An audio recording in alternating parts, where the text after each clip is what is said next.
Hello friends, welcome back to your channel Class Link. இது cooperative exam preparation video.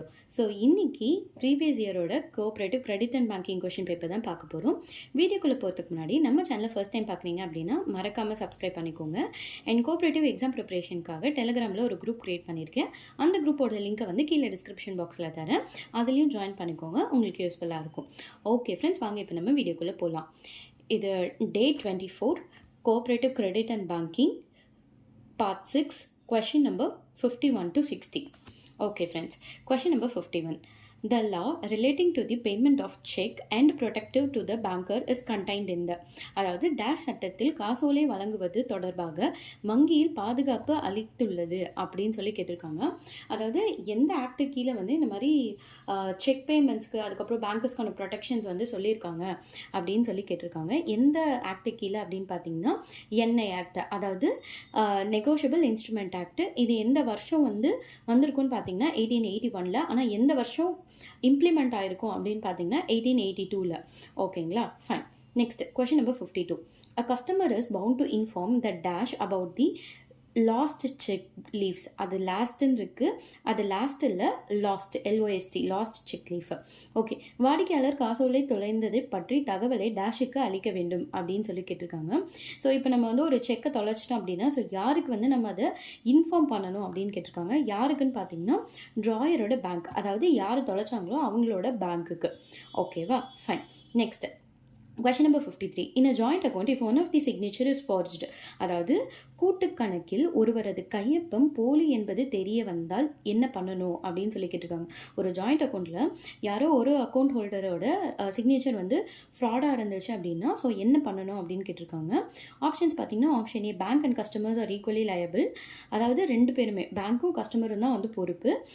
Option B வந்து only customer is liable, அதாவது customers மட்டும்தான் வந்து பொறுப்பு. Option C பார்த்தீங்கன்னா only bank is liable, அதாவது bank மட்டும்தான் பொறுப்பு. Option D none of this.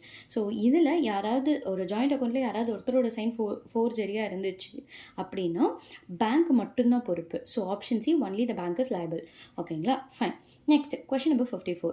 What is the object of introducing the Banking Ombudsman Scheme 2006?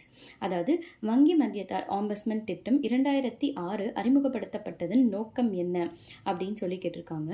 So எதுக்காக ஆக்சுவலி பேங்கிங் ஆம்பஸ்மென்ட் ஸ்கீம் 2006 வந்து எதுக்காக கொண்டு வந்திருக்காங்க, அதோட அப்ஜெக்டிவ்ஸ் என்ன அப்படின்னு பார்த்தீங்கன்னா to enable resolution of complaints relating to the banking services, அதாவது வங்கி சேவை தொடர்பான புகார்களை தீர்ப்பதற்காக செயல்படுத்துறதுக்காக கொண்டு வந்தது தான் இந்த banking ஆம்பஸ்மென்ட் scheme 2006.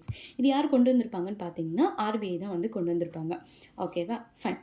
Next question number 55. Expansion of CVV in debit card, அதாவது பற்று அட்டையில் உள்ள CVVயின் விரிவாக்கம் என்ன அப்படின்னு கேட்டிருக்காங்க. ஸோ CVVயோட அப்ரிவேஷன் என்னன்னு பார்த்தீங்கன்னா கார்டு வெரிஃபிகேஷன் வேல்யூ. ஓகேங்களா, இது வந்து 3 digits இல்லைனா 4 digit இருக்கலாம். நம்ம யூஸ் பண்ணுற கார்ட்ஸ் மோஸ்ட்லி வந்து எப்படி இருக்கும்னா 3 digits தான் இருக்கும். அது கிரெடிட் கார்டு, டெபிட் கார்டு எதுவாக இருந்தாலும் அது 3 digits தான் இருக்கும் CVV. அமெரிக்கன் எக்ஸ்பிரஸ் கிரெடிட் கார்டில் தான் வந்து நீங்கள் 4 digit CVV வந்து பார்க்கலாம். ஓகேங்களா, fine. Next, question number 56. Recovery of debts due to the Bank and Financial Institution Act 1993 was passed as per the recommendation of dash commitment. அதாவது டேஷின் பரிந்துரையின் பேரில் வங்கிகள் மற்றும் நிதி நிறுவனங்களுக்கு வரவேண்டிய கடன்களை வசூல் செய்யும் சட்டம் 1993 இயற்றப்பட்டது அப்படின்னு சொல்லி கேட்டிருக்காங்க. ஒன்றும் இல்லை, அதாவது 1993 banks and financial institution act 1993ல் ரெக்கவரி ஆஃப் டெப்ட் வந்து யார் வந்து இந்த ஐடியா வந்து கொண்டு வந்திருப்பாங்க, இதை வந்து யார் ரெக்கமெண்ட் பண்ணியிருப்பாங்க அப்படின்னு கேட்குறாங்க. யாருன்னு பார்த்தீங்கன்னா நரசிம்மன் கமிட்டி தான் வந்து இதை ரெக்கமெண்ட் பண்ணியிருப்பாங்க. ஸோ நரசிம்மன் கமிட்டிலே 2 இருக்குது. 1991 ஒரு நரசிம்மன் கமிட்டி இருக்கும், 1998 இன்னொரு கமிட்டி ஃபார்ம் ஆயிருக்கும். இவர் நரசிம்மன் அப்படின்றது வந்து அந்த கமிட்டியோட ஹெட்டு. அவர் வந்து RBIயில் கவர்னராக இருந்திருப்பார். எத்தனாவது கவர்னர்னு பார்த்தீங்கன்னா 13th கவர்னராக இருந்திருப்பார். ஓகேங்களா, fine. Next question number 57. SARFAESI act is applicable only for, அதாவது டேஷுக்கு மட்டும் சர்ஃபேசி சட்டம் பொருந்தும் அப்படின்னு சொல்லி கேட்டிருக்காங்க. ஸோ சர்ஃபேசி அப்படின்னா என்னன்னு ஃபஸ்ட்டு தெரிஞ்சுக்கலாம். சர்ஃபேசி, டிஆர்டி ரெண்டுமே வந்து பேங்க்ஸோட டெப்ஸை ரெக்கவர் பண்ணுறதுக்காக கொண்டு வரப்பட்ட லாஸ் தான் வந்து இந்த ரெண்டுமே. ஸோ சர்ஃபேசியோட அப்ரிவேஷன் என்னென்னு பார்த்துட்டிங்கன்னா securitisation and reconstruction of financial assets and enforcement of security interest act அப்படின்னுவோம். டிஆர்டி என்ன அப்ரிவேஷன் பார்த்தீங்கன்னா டெப்ஸ் ரெக்கவரி ட்ரிபியூனல். ஓகேங்களா, இது சர்ஃபேசி வந்து 2002 கொண்டு வந்திருப்பாங்க, டிஆர்டி வந்து 1993 வந்து கொண்டு வந்திருப்பாங்க. ஸோ இவங்களுக்குள்ள இருக்கிற மேஜர் டிஃப்ரென்ஸ் என்ன அப்படின்னு பார்த்தீங்கன்னா ரெண்டுமே வந்து பேங்க்கோட டெப்ஸை ரெக்கவர் பண்ணுறதுக்கு தான் வந்து கொண்டு வந்திருப்பாங்க. இது சர்ஃபேசி வந்து யாருக்காக அப்படின்னு பார்த்தீங்கன்னா செக்யூர்டு லோன்ஸ் வச்சுருக்கிறவங்களோட டெப்ஸை ரெக்கவரி பண்ணுறதுக்கு, டிஆர்டி வந்து ஜென்ரல் டெப்டை ரெக்கவரி பண்ணுறதுக்காக கொண்டு வந்திருப்பாங்க. இவ்வளோ தான் இவங்க ரெண்டு பேருக்குள்ளே இருக்கிற டிஃப்ரென்ஸ். ஓகேவா?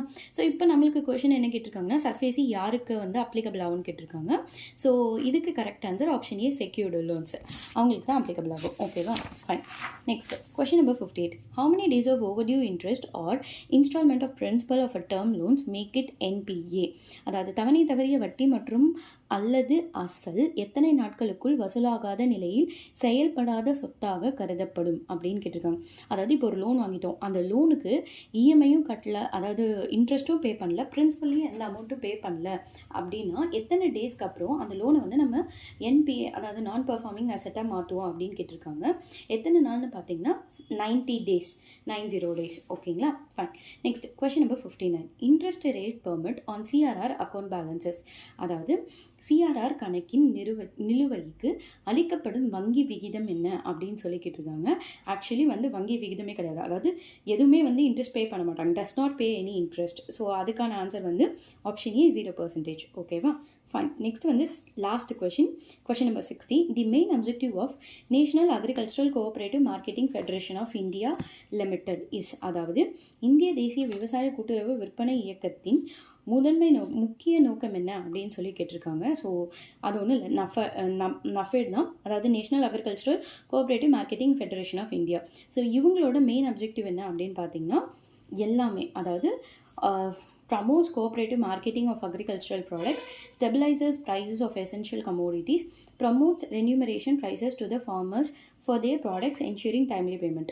அதாவது கூட்டுறவு உற்பத்தி இயக்கத்தின் தயாரிப்புகளை ஊக்குவிதப்படுத்துதல், அதாவது அத்தியாவசிய பொருட்கள் விலையை கட்டுப்படுத்துதல், அதாவது விவசாயிகளின் உற்பத்திக்கான லாபகரமான விலையை உரிய நேரத்தில் வழங்கிட முயற்சி மேற்கொள்ளுதல். இந்த மூணுமே வந்து நஃபேடோட மெயின் அப்ஜெக்டிவ் தான். ஓகேங்களா? So correct answer is option C 1, 2 and 3. Fine. So இன்றைக்கான 10 கொஷின்ஸ் நம்ம பார்த்துட்டோம். ஹோப் இந்த வீடியோ உங்களுக்கு ரொம்ப யூஸ்ஃபுல்லாக இருக்கும்னு நினைக்கிறேன். அண்ட் இந்த வீடியோவில் ஏதாவது டவுட்ஸ் இருந்துச்சுன்னா கீழே கமெண்ட் செக்ஷனில் கேளுங்க. யூஸ்ஃபுல்லாக இருந்துச்சுன்னா லைக் பண்ணிவிடுங்க. அண்ட் கோஆப்ரேட்டிவ் எக்ஸாம்ஸ் ப்ரிப்பேர் பண்ணுற உங்களோட ஃப்ரெண்ட்ஸுக்கு இதை ஷேர் பண்ணுங்கள். தேங்க்யூ ஃபார் வாட்சிங் மை சேனல். பாய்.